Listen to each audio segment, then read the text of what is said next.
Hello interwebs and welcome to my channel. For today's video, I wanted to have kind of an impromptu and unscripted discussion about some very weird choices that I saw in the most recent release of the biggest game of this year and probably of the past few years, Cyberpunk 2077. Gender in Cyberpunk 2077 is very, very weird and also I think emblematic of a larger issue with how people understand gender when they are trying to be affirming of trans folks and trying to be affirming of gender as a social construct, but maybe don't really understand how we should talk about gender and what gender is tied to and what gender means when we say that gender is a social construct. And again, this is unscripted. This isn't going to be my usual sit down. I've had it all written out format. It's just going to be kind of a looser discussion that I want to have here. The other thing too, I will say before I get into the meat of this discussion is there's also a larger conversation to be had around the launch of Cyberpunk 2077 and how that sort of launch has been mangled by CD Projekt Red, the company that made the game, and has that conversation is being had within the gaming community and by games journalists and things like that. And I have many thoughts on the handling of that game as well as the behind the scenes of how CD Projekt Red handled its employees and its business management and sort of larger discussions of workers' rights within the video game community. I think that is a worthwhile conversation and one that is somewhat outside of the realm of this video, but I think it is at least worth mentioning. So I will draw your attention to two of the best discussions that I've seen on it. One by Jimquisition, who is another YouTuber who talks about gaming issues and is one of my favorite YouTubers of all time, especially when it comes to discussions of workers' rights and issues within the gaming sphere. And also to, I'll put it down in the down below, the most recent episode of Kinda Funny Games Daily, which is a gaming podcast that I listen to, where they also dive into this very issue and I think speak to it really well and also talk about every single thing that has come up around the game. So I'll link both of those videos down below if you're curious about that. I didn't want to ignore that part of the conversation, but with all that being said, let's dive into the actual gender discussion of this video.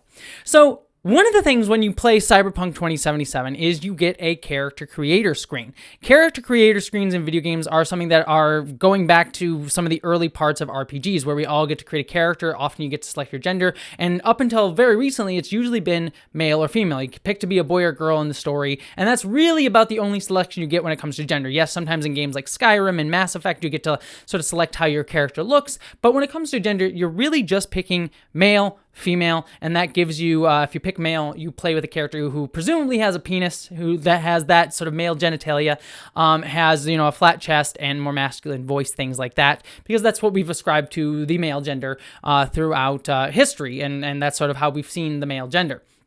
When we select female characters in previous games, you would get like a person with breasts, a person with vagina, more feminine voice, more feminine body features, things like that. And also they would be using she, her pronouns, and the male characters would be using he, him pronouns. I feel like most people have this basic concept of the understanding of gender.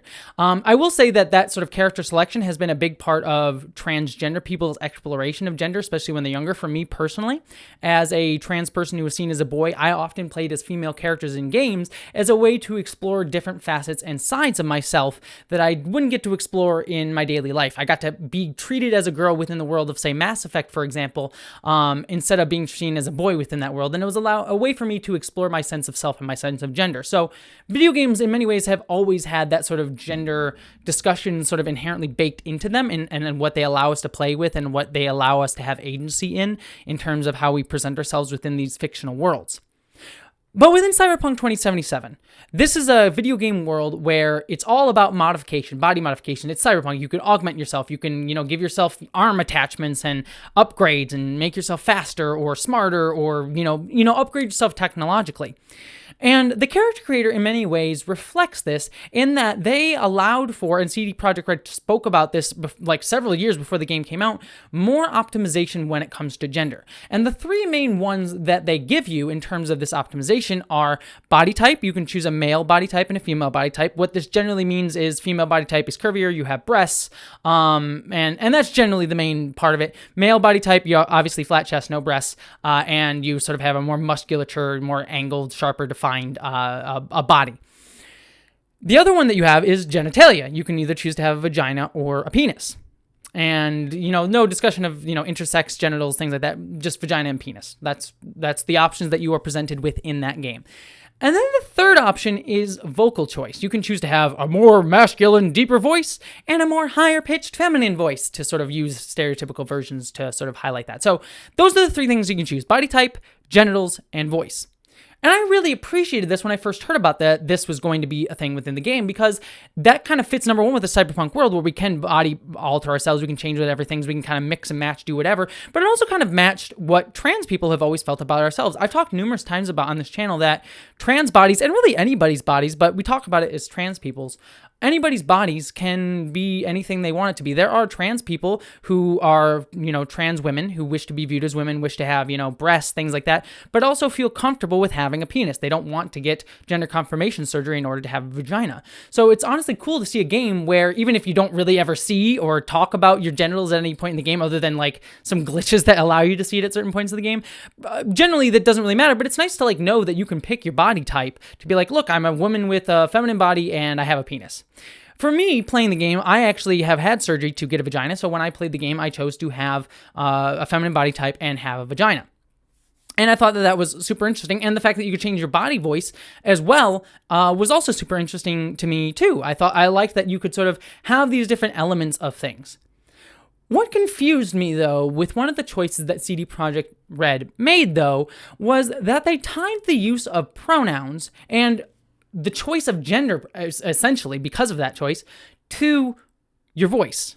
Meaning, if you picked a feminine voice, people in the game would use she, her pronouns for you, and presumably your character would be a, feminine gender, a girl gender, a woman.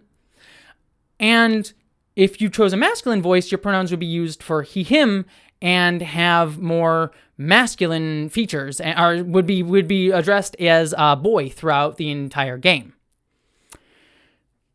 Which I found to be a very strange and interesting choice, because talking from a personal place, I was hoping in the game to have a feminine body type, have a vagina, but actually give myself a masculine voice. I kind of liked the idea of a character having a more deeper voice, which I don't have like a deep voice, but I think I have a slightly deeper voice than most women. And I kind of liked having a little bit of element of playing with gender and sort of gender difference as I played through the game.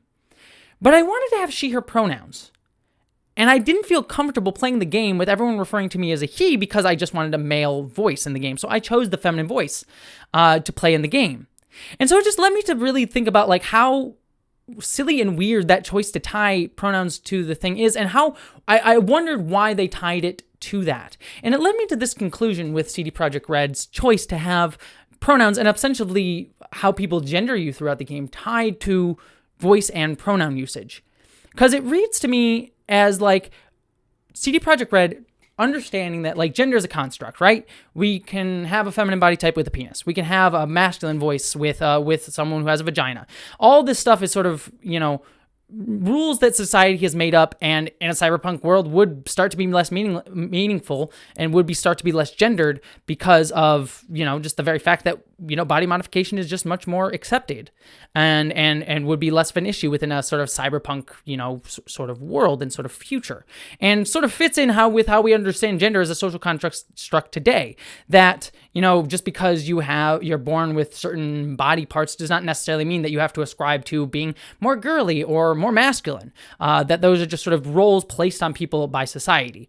And that, yes, biology is a thing. Yes, there are certain elements of like, if you are born with a uterus, you have to deal with those health needs. Same thing with having a penis. You have certain health needs with having a penis. So that's not to say those things are irrelevant in modern context, but just the gender roles that we place on them are irrelevant, and sort of being able to choose what gender we are and what you feel inside and what your gender you wish to be seen as by the world are less tied to biology than we typically think. But then CD Projekt Red ties this to voice, which says to me that CD Projekt Red still has this idea in their head, whatever creator, whatever person on their team made this decision, that they have this idea that gender still needs to be tied to something biological, something inherent within ourselves, something deep within, some sort of biology. And it just felt weird to me that they would get all this stuff right and still weirdly tie pronouns to voice in that way, and still tie gender to voice. In all honesty, what I would have done if I was the creator of the game, if I was someone making it, is I would have separated out pronouns onto a whole different slider. I would have said, genital, body type, voice type, and then pronouns on top of that. And then pronouns generally would dictate, what your gender was. Or even if you wanted to do an extra layer on top of that, this might have been very complicated in terms of programming, but it would have been nice if they had even done one further. It's like you select your gender, boy, girl, or even non-binary. I would have preferred some form of non-binary option, which the game doesn't provide at all, which is deeply disappointing. But even beyond that, at least provide like boy, girl, gender, pronoun selection, and then the other three, as I've said them before. That would have been a more wholesome understanding of gender, and full understanding of gender. And it's just weird to me that they get so close to the line and yet screw it up in kind of such a profound and misunderstanding way that makes it more egregious than if they had just had a pick to be a boy or a girl, like you would in something, say, like Skyrim or Mass Effect. It feels more like a missed opportunity, and because of that, more frustrating, because they got so close, seemed to understand so much, and yet still kind of bungled it at the end. And the way that this plays out in the game, to sort of give you an example of why this kind of matters, not just for like making someone like me comfortable, or like someone who is maybe, let's say, wants to have a penis and wants to be gendered with he him pronouns, but doesn't want to have like a masculine voice within the game but a feminine body type.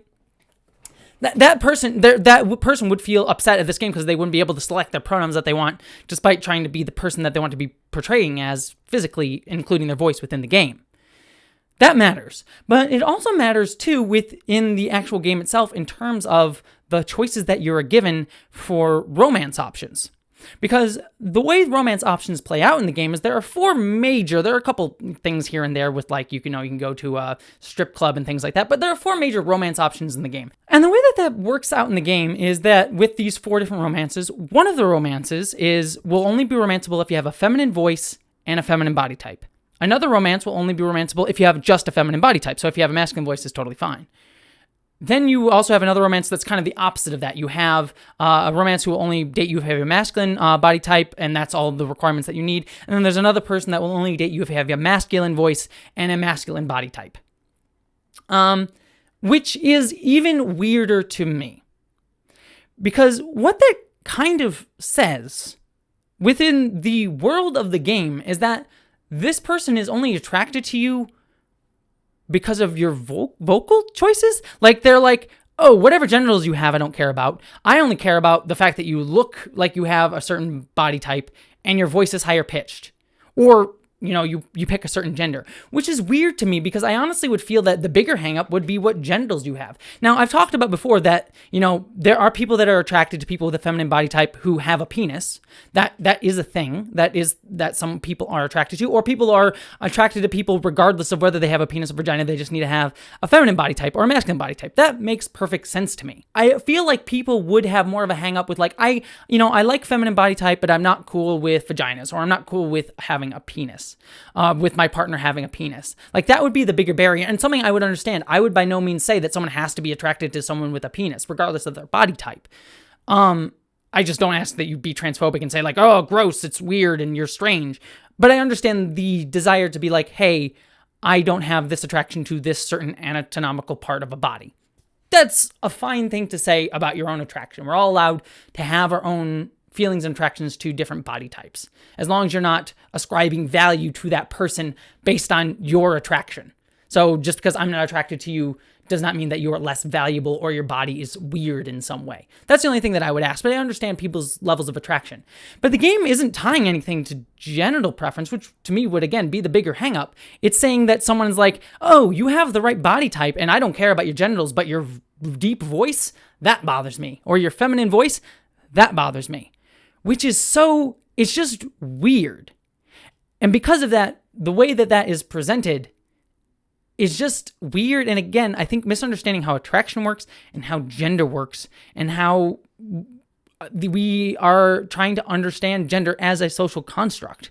It's just very, very strange. And on top of that, it also means that there are certain genders that they may not be able to romance at all. If a person has a masculine body type, but a feminine voice within the game, they are not able to romance a masculine presenting character, meaning that if there is a person who wishes to have a masculine body type, but a feminine voice, and therefore, she, her pronouns used for her, but they're attracted to only people with masculine body types in the real world or within their choice to roleplay as that character in the game, they will not be able to date a masculine body type person within the world of Cyberpunk 2077 because of these weird arbitrary rules and criteria needed to, date these people. Which again is, to a degree, fine. These presumably are characters within the world of the game who have their own sexual preferences, and they're allowed to have that, within the game and within the world. It's just the way that CD Projekt Red decided to make those standards within the game don't really align with how we understand gender and how attraction works within the real world. But it's tied in such an arbitrary way to voice that it's still tying gender to something biological and unchangeable, but something that would be in the real world not that big a deal to anybody. I would be so surprised if I walked up to someone in the real world who was like, I would be attracted to you if you just had a deeper voice. It's like your body type and your genitals, they're perfect to me. Your pronouns are perfect to me, but your voice, your vocals are weird to me. That wouldn't be the hang up for most people. And so that's why I just find the whole situation with gender in Cyberpunk 2077 really weird.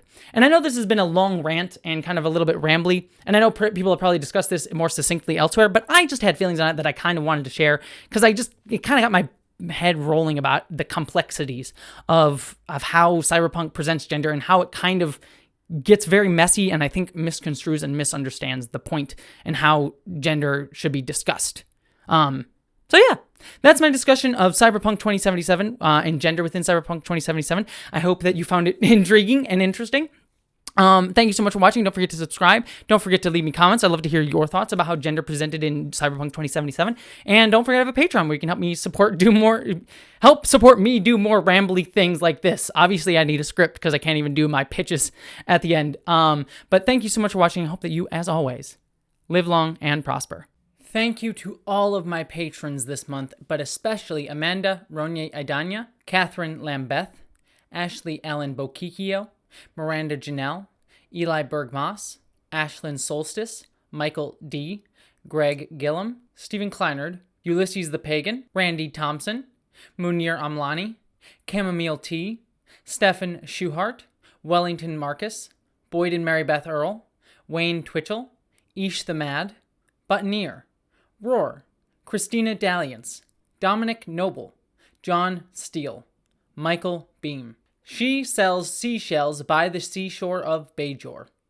William Stewart, Gavin Robinson, The Sir Spence, BBD, Hannah F., Nathan Olson, Jason Knott, Andrew Jorgensen, Chris Brown, Jasmine, Maeve, Bree Beecher, Subraxis, Skylar Gray, Nathan Steele, Jane Packard and Chloe Dollar, Wen Dizzlebizzle, Gretchen Badger, Geek Filter, Bush, Celestial Dawn, Din, Sarah Bastam, Polly Mina, Jacob Tovar, Piston Twisted Garage, Lily, Jean Mithun, Andrew Lamori, Lysa, Zone 1 Librarian, Michael Hardy, Corey Honkanen, and KT Dunn. Thank you so much to all of you. You're quite literally making my dreams come true, so I cannot tell you how thankful I am.